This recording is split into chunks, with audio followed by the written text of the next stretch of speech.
Eser badı sabah el bozuk bozuk.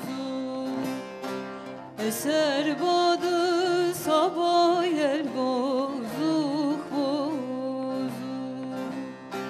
Türkmen kalkmış yaylasına yürümez. Dağılmış aşiret el bozuk bozuk. Dağılmış aşiret el bozuk bozuk.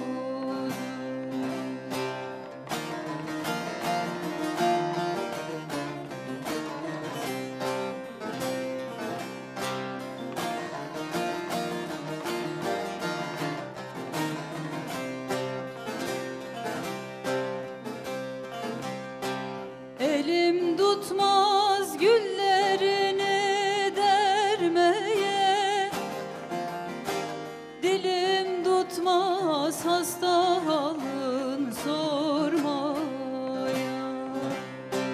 Dilim tutmaz hasta halın sormaya.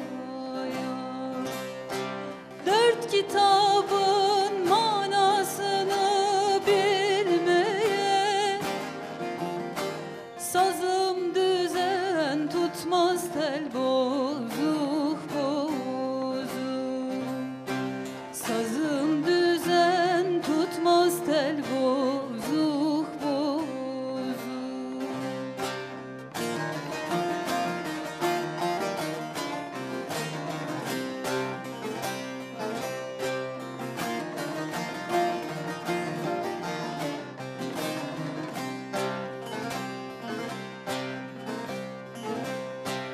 Bir sultanım yaratıldım kul diye, zalimlerin elinde mi öl diye. Zalimlerin elinde mi öl diye.